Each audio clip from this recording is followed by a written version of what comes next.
मनुष्य के जीवन में सम्मान का बहुत अधिक महत्व है। वो उसे अपने हृदय, अपने मन से जोड़कर रखता है। कदाचित इसीलिए हम शत्रु के सम्मान पर चोट पहुंचाते हैं ताकि उसे पीड़ा पहुंचाई जा सके। परंतु ऐसा करने से सावधान रहे मित्र। शरीर पर लगी चोट मनुष्य भुला सकता है, परंतु उसके सम्मान को लगी चोट उसे जीवन भर पीड़ा देती है। और स्त्री के मान सम्मान पर लगी चोट उसे उस सीमा तक ले जाती है जहां उसे केवल प्रतिशोध दिखाई देता है। यदि अपने शत्रुओं को जीतना है तो प्रेम से जीतिए, अपने कर्मों से जीतिए। उन्हें अनुभव करवाइए कि उनसे भूल हुई है। किसी के सम्मान को ऐसी चोट ना पहुंचाइए कि वो आपका नाश करने पर उतर आए। स्मरण रखिए, किसी का अपमान करके आपके हृदय को कदाचित थोड़ा संतोष आ जाए, परंतु उस अपमान से आप कई हृदयों को आघात पहुंचाते हैं और अपने लिए एक शत्रु और बढ़ा लेते हैं। हम सब शीघ्र ही सफलता चाहते हैं, ढेर सारी संपत्ति और सुख चाहते हैं, और ऐसे में कई बार हम छोटे मार्गों का चयन कर लेते हैं। वो मार्ग जिनमें परिश्रम नहीं होता, जिनमें होता है तो केवल छल, कुटिलता और भाग्य का सहारा। जैसे कि जुआ। कोई जुए के खेल में धन लगाता है, कोई दांव लगाता है और ये भूल जाता है कि जुआ ऐसा दलदल है कि जिसमें एक बार गिरे तो सर्वनाश से पहले निकलना असंभव है। यदि आप जीते तो और जीतने की भूख बढ़ जाएगी, और यदि आप कुछ हार बैठे तो उसे पुनः पाने के लिए आप फिर से खेलेंगे।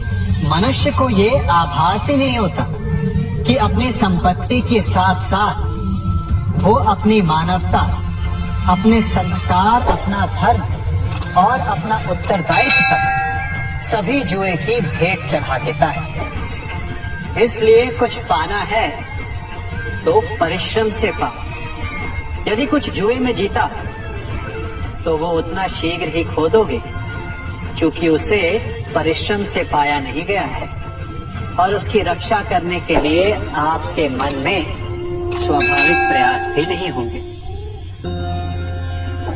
क्षमा बढ़न को चाहिए, छुट्टन को उत्पाद। क्षमा इस संसार में शांति का, सुख का मूल आधार है। क्षमा आपके मन से प्रतिशोध और शत्रुता जैसे भावों को समाप्त करती है। परंतु क्या हर स्थान पर क्षमा आवश्यक है? क्या प्रत्येक का अपराध क्षमा करने के योग्य होता है? नहीं। कभी कभी उसे क्षमा करके हम उस व्यक्ति को और बड़ा अपराध करने की प्रेरणा देते हैं,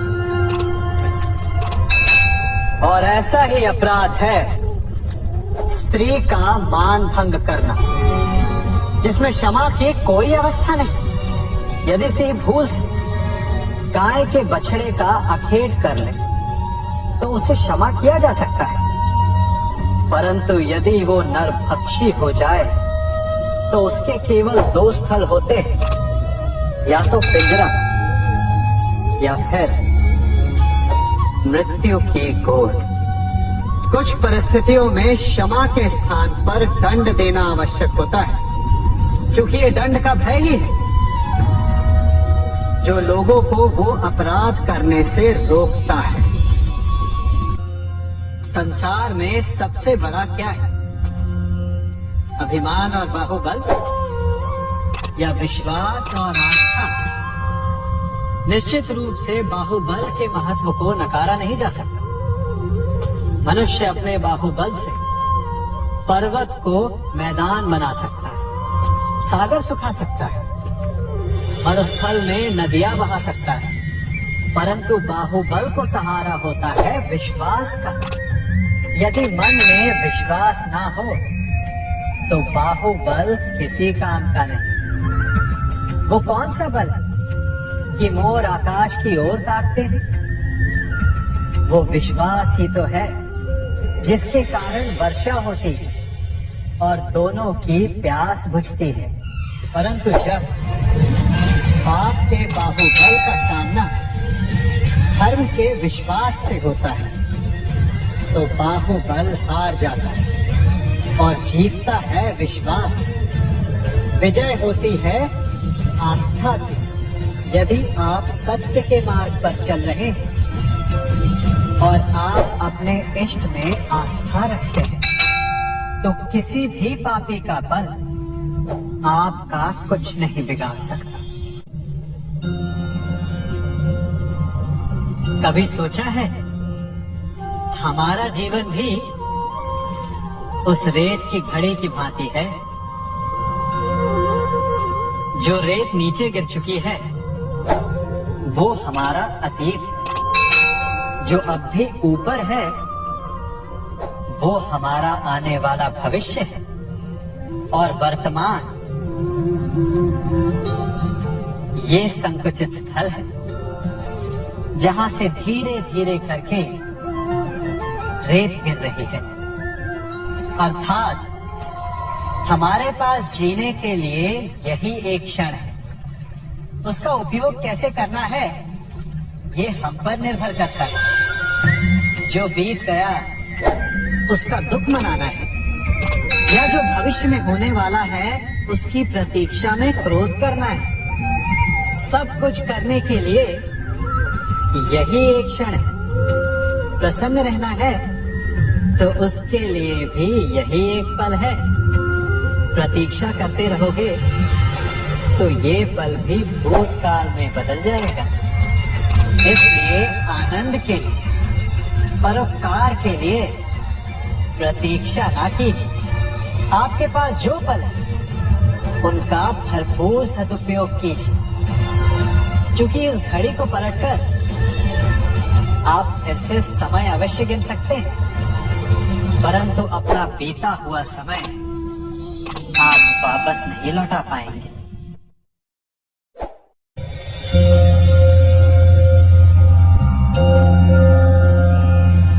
मनुष्य के जीवन में संतान का बहुत महत्व है। उस संतान के लिए वो कितने कष्ट सहता है, उसे पालता है, पोसता है, और यदि यही संतान संताप का कारण बन जाए तो क्या ये उसका दोष है? अधिकतर ये दोष हमारे लालन पालन का होता है। बचपन में बालक के हठ को मानकर हमें आनंद की अनुभूति अवश्य होती है, परंतु धीरे धीरे अपने बालक के हठ को मानकर उसके हठ के दास हो जाते हैं। एक हठी उत्कंठ और असंस्कारी संतान उस सूखे वृक्ष के समान होती है कि यदि जिसमें आग लग जाए तो वो सारे वन को भस्म कर डाले।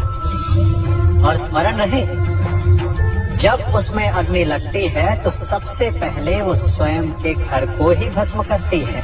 इसलिए जब आवश्यकता हो तो अपनी संतान के हठ का विरोध करें, उसे रोके, क्योंकि यदि समय रहते ऐसा ना किया गया तो भविष्य में इस समस्या के परिणाम गंभीर हो सकते हैं। प्रतिज्ञा, वचन, ये सब मनुष्य ने समाज को सही दिशा में रखने के लिए बनाए हैं। वो मनुष्य ही क्या जिसके जीवन में नियम ना हो, जिनका वो पालन ना करे, परंतु समय के साथ चलने के लिए नियमों को बदलना भी आवश्यक होता है, क्योंकि ये आज का समय ही तो है जो बीत जाने के पश्चात इतिहास बन जाएगा। यदि आवश्यकता पड़ने पर नियम और प्रतिज्ञा भंग ना की जाए, समय की मांग के अनुरूप अपनी प्रतिक्रिया ना बदली जाए, तो इतिहास हमें कभी क्षमा नहीं करेगा। आवश्यकता पड़ने पर आपकी तोड़ी हुई एक प्रतिज्ञा, एक बंधन कभी कभी पूरे मानव इतिहास को बड़े विनाश से बचा सकता है। इसलिए नियम, प्रतिज्ञा, वचन कुछ नहीं, कुछ है तो केवल समय, जिसके अनुरूप चलने वाला ही सफल हो सकता है। कभी किसी पक्षी को घोंसले की नींव बनाते देखा है? अथक परिश्रम करके तिनका तिनका बिटोर कर वो पक्षी अपना घोंसला बनाता है, अपनी संतान के लिए एक सुरक्षित घर बनाता है, और फिर कहीं से तीव्र आंधी आती, भारी वर्षा होती और उसका घोंसला तिनका तिनका करके बिखर जाता है। फिर वो पक्षी क्या करता है?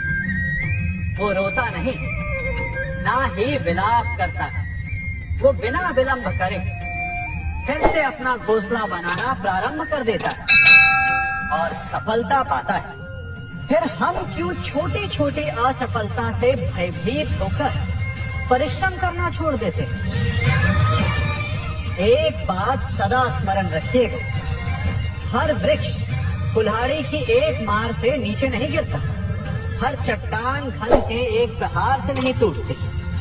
सफलता पाने के लिए अनावरत परिश्रम करना ही मात्र एक मार्ग है। स्वीकारण, सत्य का स्वीकारण मनुष्य के लिए बहुत ही महत्वपूर्ण है। जब तक मनुष्य सत्य को स्वीकार नहीं करता, उसे असत्य से लड़ने की शक्ति प्राप्त नहीं होती। जब आप भोजन करते हैं तो क्या होता है? आपका पेट स्वीकारता है कि वो भर चुका है और आप भोजन करना बंद कर देते हैं। जब आपको निद्रा आती है तो क्या होता है? आपका मन स्वीकारता है कि आपका शरीर थक चुका है और उसे विश्राम की आवश्यकता है। उसी प्रकार जब आपको किसी व्यसन को रोकना हो तो आपको स्वीकारना पड़ता है कि बहुत हो चुका, चाहे वो लालच हो या मदिरापान। उस व्यसन का त्यागना तभी प्रारंभ होता है जब आप ये स्वीकार कर लेते हैं कि आप उस व्यसन के बंधन। संसार का सबसे बड़ा पाप क्या है? असत्य बोलना, हत्या कर देना, चोरी करना या किसी का अपमान करना।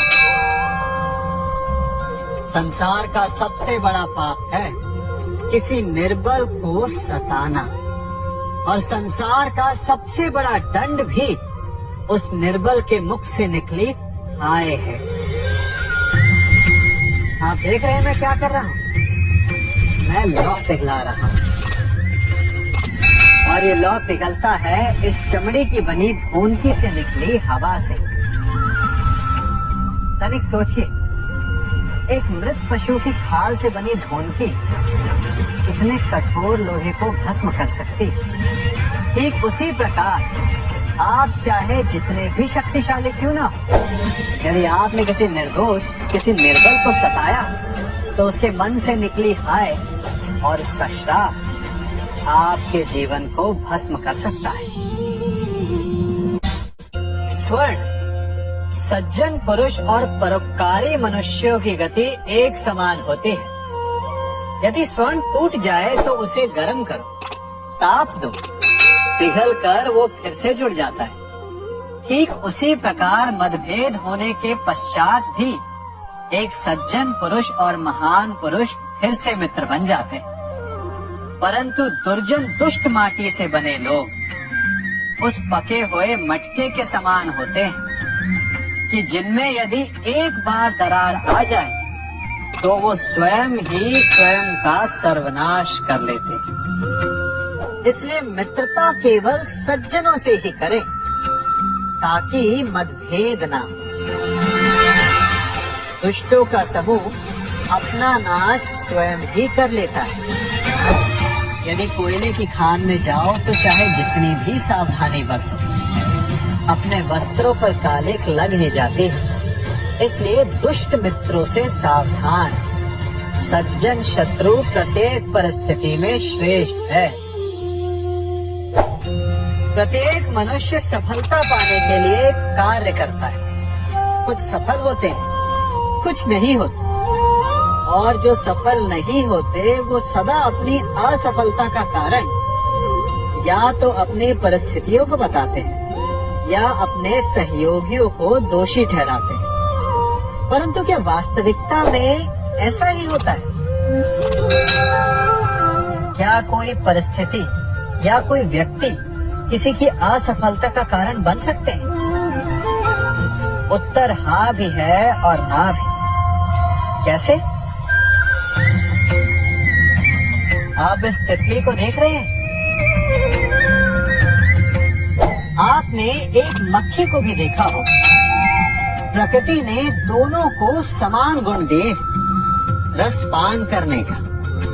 एक तितली फूलों पर जाकर उसका रस लेती है और इस अवस्था में नए फूल खिलने की व्यवस्था भी करती है।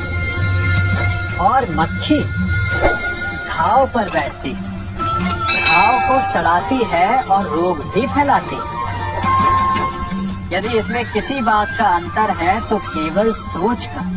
यदि आप उचित मार्ग चुनेंगे तो आपको सफलता मिलेगी, आप में उत्साह बढ़ेगा, और यदि आप अनुचित मार्ग चुनेंगे तो आपको असफलता मिलेगी, निराशा मिलेगी।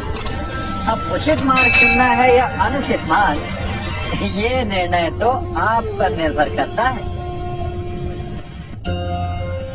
मनुष्य सदा भला बुरा, खरा खोटा, सत्य असत्य की बातें करता है। सत्य को अच्छा मानता है और असत्य को बुरा। परंतु क्या आपने कभी ये सोचा है कि प्रत्येक वस्तु, प्रत्येक भाव का एक महत्व होता है? दोनों ही एक दूसरे के पूरक होते हैं। यदि काला रंग नहीं होगा तो क्या श्वेत रंग की आभा का अनुभव होगा? यदि असत्य नहीं होगा तो क्या सत्य के महत्ता का ज्ञान होगा? यदि बुरा नहीं होगा तो क्या भले पर आपको विश्वास होगा? कुछ महत्वपूर्ण है तो दोनों के मध्य का संतुलन। बुरी से बुरी वस्तु, समय या भाव, कोई ना कोई स्वयं में शुभ छिपाए रखती है। कभी काले गरजते मेघों को देखा है?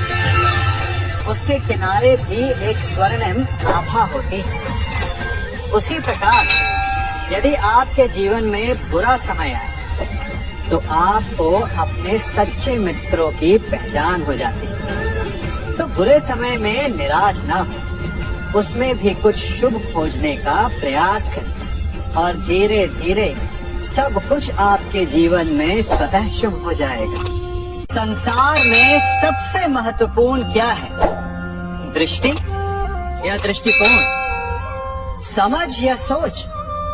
सामान्यतः मनुष्य की दृष्टि और सोच में अधिकतर वो वस्तु, वो घटनाएं, वो भाव श्रेष्ठ हैं जो हमें आनंद दे, और जो हमें आनंद नहीं देते उन्हें हम दुखदाई मान लेते हैं।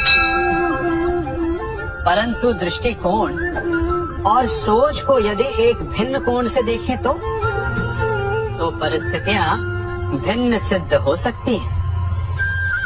जिस प्रकार भीषण गर्मी हमें सुहाती नहीं, परंतु वही गर्मी सागर और नदियों के जल को वाष्पित करती है और हमें मनोरम वर्षा का आनंद देती है, उसी प्रकार भीषण परिश्रम के पश्चात हमें सफलता मिलती है, इच्छा के पश्चात हमें हमारा लक्ष्य मिलता है। तो सदा स्मरण रखिएगा कि दुख और पीड़ा से भागे नहीं, क्योंकि यही भविष्य में आने वाले सुख का मूल है। जब भी आपने यात्रा की होगी तो अवश्य अपने मार्ग के आसपास कुछ रिक्त स्थान देखे होंगे, कुछ खेत देखे होंगे, कोई न कोई भूमि का टुकड़ा अवश्य देखा होगा। कुछ स्थान ऐसे होते हैं जहाँ पेड़ लगे होते हैं, जहाँ माली बड़े प्रेम से उन्हें बोता है, उन्हें सींचता है। और कुछ स्थान ऐसे भी होते हैं जहाँ बिना माली के खरपतवार उग जाते हैं, कुछ अन्य पौधे उग जाते हैं। माली द्वारा उगाए वृक्ष हमें ठंडी छाया देते हैं, हमें फल देते हैं, ईंधन के लिए लकड़ियां देते हैं। और बिना परिश्रम के उपजित खरपतवार यदि कुछ करते हैं तो ये कि वो भूमि को बंजर बनाते हैं। हमारा मन भी रिक्त भूमि की भांति होता है। यदि अपने परिश्रम से उसमें सुविचारों के बीज डालोगे तो फलदायक विचार उपजेंगे, और यदि उसे रिक्त छोड़ दे तो खरपतवार की भांति अनुपयोगी विचार आपके मन को अपना घर बना लेंगे, आपके मन को मैला कर देंगे, उसे बंजर कर देंगे। अब निर्णय आपका है कि आपको सुविचार देने वाला मन चाहिए या कुंठा देने वाला।